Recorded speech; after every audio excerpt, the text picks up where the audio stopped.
Ingat Rakuti, kau hanya seorang sudra. Kau pantas berlutut di hadapanku. Sampai langit Majapahit runtuh berkeping-keping, aku tidak sudi berlutut di hadapanmu, Rakai Pinggala. Babi kau Rakuti. Kaulah yang babi. Kelakuanmu seperti babi. Keparat, kubunuh kau. Iya.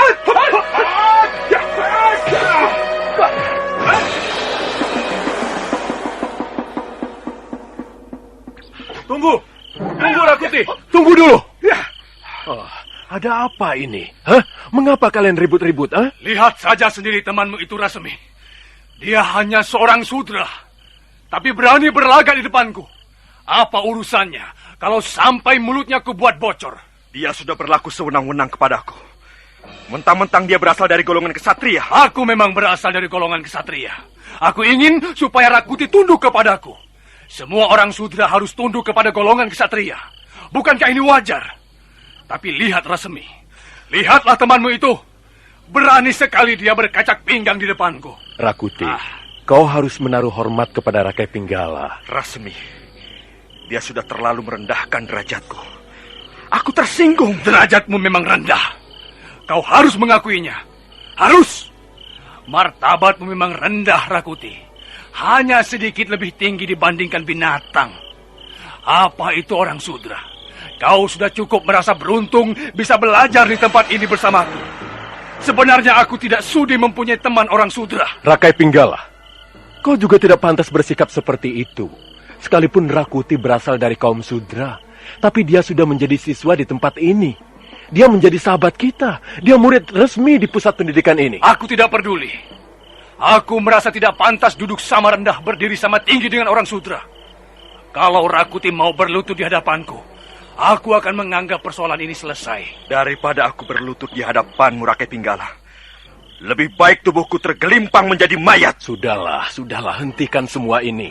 Nanti kalau Bapak Dang Acarya Siwanata terbangun dan mendengar kalian ribut-ribut, semua akan menjadi susah. Ayo, kita tidur. Hari sudah malam. Jangan sampai Bapak Dang Acarya Siwanata mendengar peristiwa ini. Kau tidak bisa memerintah aku, Rasemi.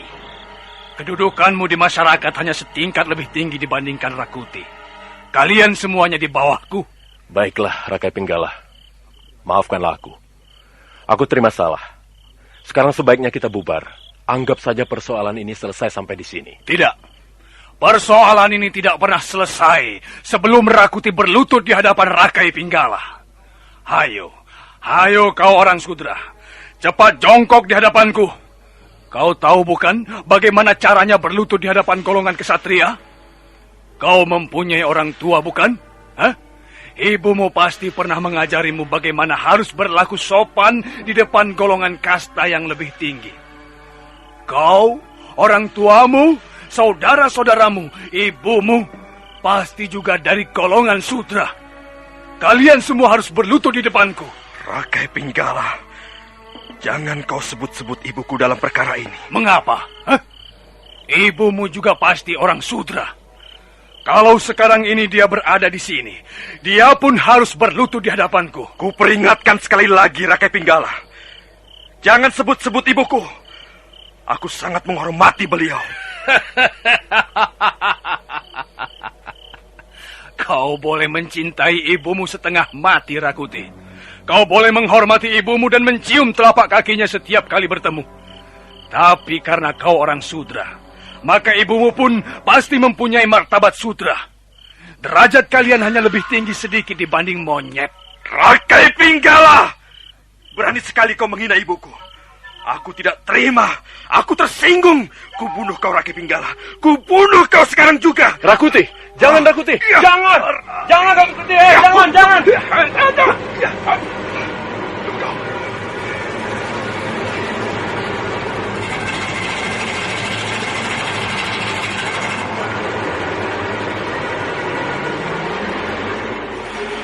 Rakuti sangat marah. Wajahnya merah padam dan giginya gemeredu. Matanya memancarkan bola api, seolah-olah ingin menghanguskan Rakai Pinggala dengan lidah-lidahnya. Rakai Pinggala terkejut, tapi Rakuti sama sekali tidak memberi kesempatan. Dia terus memburu. Rakai Pinggala menjadi kalang kabut. Sementara itu lapangan rumput di depan Wisma Rakuti mulai ramai. Para siswa yang kebetulan terbangun mulai berdatangan, dan mereka melihat apa yang sedang terjadi. Rakuti menarik mundur kakinya 2 tindak. Telapak kakinya digosok-gosokkan ke bumi, kemudian disusul telapak tangan. Itulah Aji Segara Geni. Awas kau Rakai Pinggala, nyawamu di ujung tanduk. Sekali lagi kau berani menghina ibuku, tubuhmu akan segera digotong dan dikuburkan. Kau mengancam aku? Hah? Dasar anak monyet. Kau monyet, ibumu pun monyet. Orang tuamu monyet, saudara-saudaramu semuanya monyet. Kalian keluarga monyet. Cabut kembali kata-katamu Rakai Pinggala, sebelum semuanya terlambat. Baik, akan kucabut kembali kata-kataku. Kau monyet, ibumu monyet, kau berasal dari keluarga monyet. Kau akan menyesal Rakai Pinggala.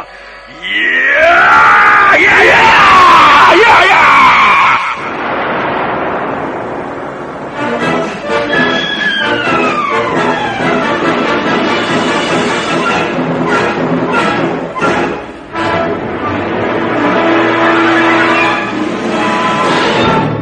Benturan keras terjadi. Tubuh Rakai Pinggala terpental ke belakang. Tapi pemuda berbadan tegap itu segera bangkit kembali. Hidungnya mengeluarkan darah segar. Dia mencoba tetap berdiri dan melangkah sempoyongan. Akhirnya, Rakai Pinggala jatuh tersungkur di atas lapangan rumput. Rakuti tetap berdiri tegak di tempat semula. Rasmi kelihatan cemas. Dia segera memburu tubuh Rakai Pinggala yang tergeletak di atas rumput. Pada saat itulah, Dang Acarya Siwanata muncul dari balik bangunan asrama. Kemudian siswa-siswanya. Ada apa ini? Hah? Ada apa? Mengapa kalian ribut-ribut? Apakah ada gempa bumi sehingga kalian ribut-ribut? Rakuti berkelahi dengan Rakai Pinggala, Bapak. Rakuti berhasil merobohkan Rakai Pinggala. Sepertinya dia terluka parah, Bapak Dang Acarya Siwanata. Rakuti telah memukul di bagian dadanya. Saya sudah berusaha melerai mereka, tapi saya gagal, Bapak. Angger Cakradara, apakah Angger melihat peristiwa ini? Siapa yang bersalah? Ampun, Bapak. Saya baru saja datang. Saya tidur pulas sekali. Saya terbangun ketika mendengar ribut-ribut. Saya tidak tahu siapa yang salah dan siapa yang benar. Angger Kudamerta juga tidak melihatnya. Siapa yang memulai lebih dulu perkelahian ini? Ampun, Bapak Dang Acarya Siwanata. Saya juga baru saja terbangun. Saya tidak tahu awal kejadian ini. Begitu saya datang, saya melihat mereka sudah berkelahi, Bapak. Ampun, Bapak. Mulut Rakai Pinggala terlalu kotor. Dan mulutmu terlalu lancang, Rakuti. Apa kau sudah merasa menjadi jago? Apa yang telah kau lakukan terhadap Rakai Pinggala? Kau ingin membunuhnya? Kau ingin menjadi jagoan di asrama pendidikan ini? Ampun, Bapak. Sebenarnya bukan Rakuti yang bersalah. Rasmi, kau jangan coba-coba membela Rakuti hanya karena dia sahabat baikmu. Ampun, Bapak. Saya tahu mengapa mereka berkelahi. Saya melihat sejak awal. Kau tidak perlu bicara lagi, Rasmi. Minggir. Kembar. Dan kau Warak. Iya, Bapak Dang Acarya Siwanata. Aku tidak senang mempunyai murid besar laga, merasa sok jago. Rakuti harus dihukum berat. Pegang lengannya, Kembar. Ringkus tangan-tangannya. Dan kau, Ngir Cakradara, tolong ambilkan rotan di ruangan pribadi saya. Rakuti harus dicambuk dengan rotan 100 kali.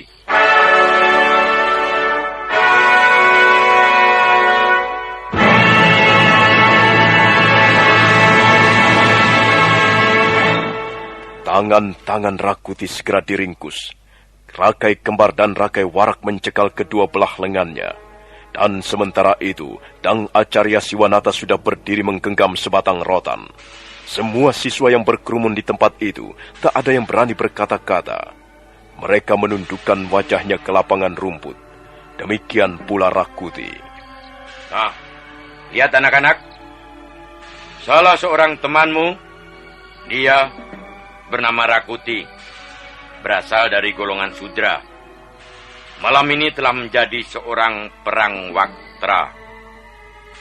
Perang Waktra artinya orang yang suka bermusuhan, suka menentang, dan senang berlaku durhaka. Durhaka kepada guru dan ilmu pengetahuan. Lihatlah, seorang perang Waktra akan berhadapan dengan Praloda, berhadapan dengan ujung cambuk.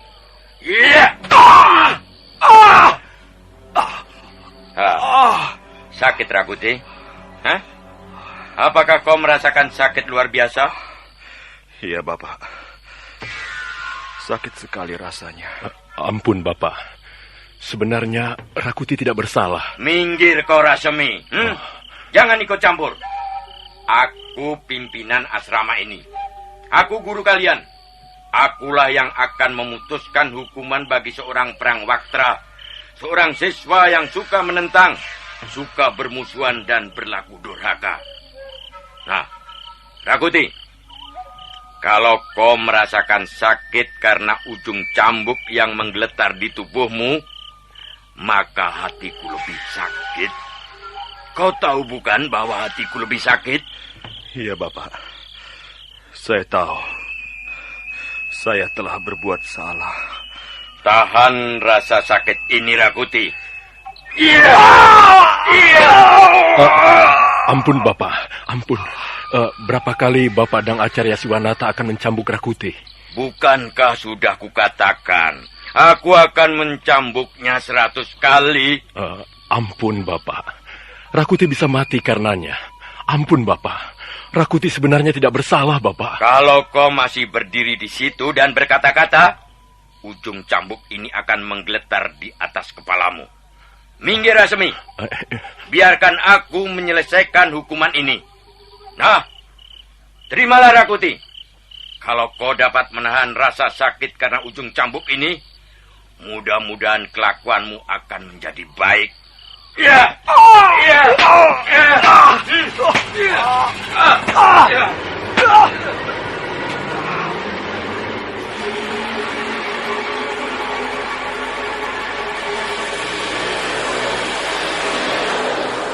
Kepala Rakuti terkulai lemas.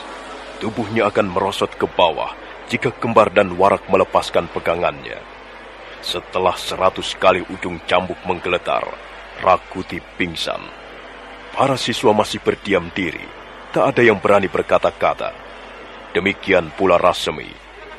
Dang Acarya Siwanata melangkah ke depan, menghampiri Rakuti. Kemudian ujung rotan menunjuk ke wajah Rakuti. Lihatlah, anak-anakku. Siswa seperti ini tidak akan bisa menjadi seorang manusia mahabudi. Manusia yang mempunyai budi pekerti luhur. Aku tidak menyesal mencambuknya 100 kali.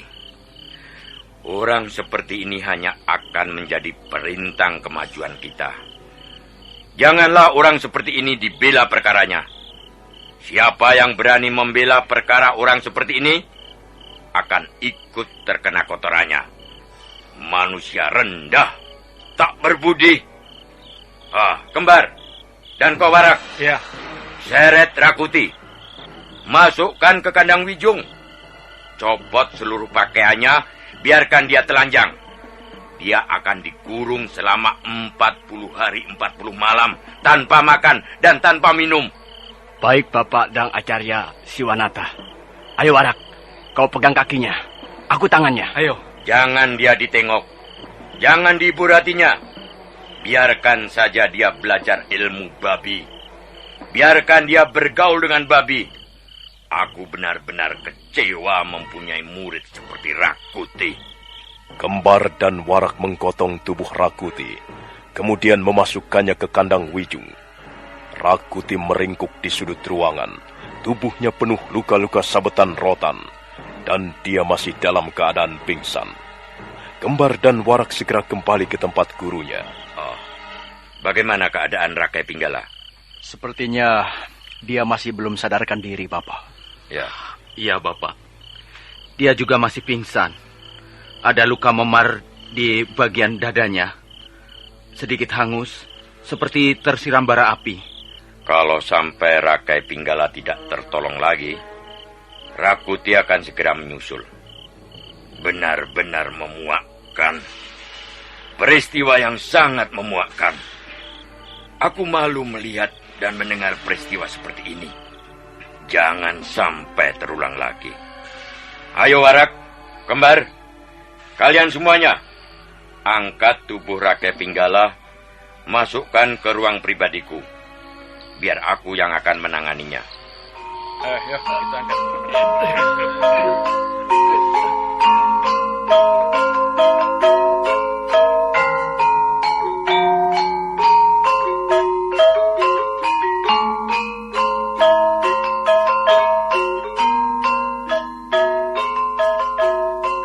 Setelah 3 hari dalam perawatan Dang Acarya Siwanata, Rakai Pinggala mulai sembuh dari luka-lukanya. Dia sudah bisa bangun dan sedikit makan. Dang Acarya Siwanata kelihatan sangat lega dan gembira. Bagaimana Angger Rakai Pinggala? Nampaknya kau sudah mulai segar kembali. Keparat Rakuti. Orang Sudra itu berani memukulku sampai roboh.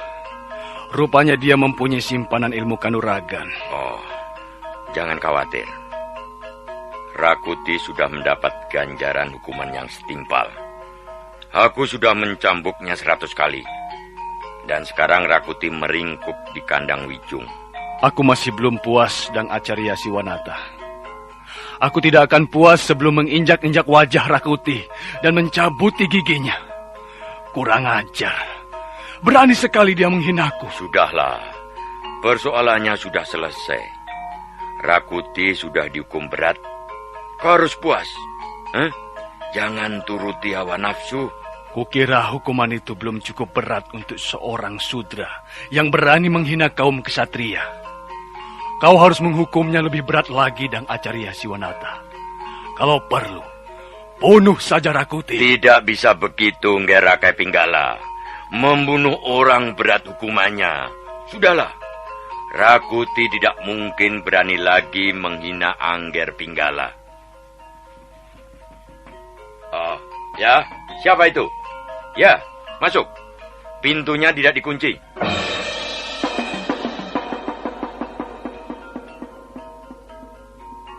Pintu ruangan pribadi Dang Acarya Siwanata terkuak perlahan-lahan. Dan muncullah beberapa orang siswa. Rasmi melangkah paling depan, diikuti oleh teman-temannya. Nah, bagaimanakah kisah selanjutnya? Saudara pendengar, silakan menunggu seri berikutnya. Sampai jumpa.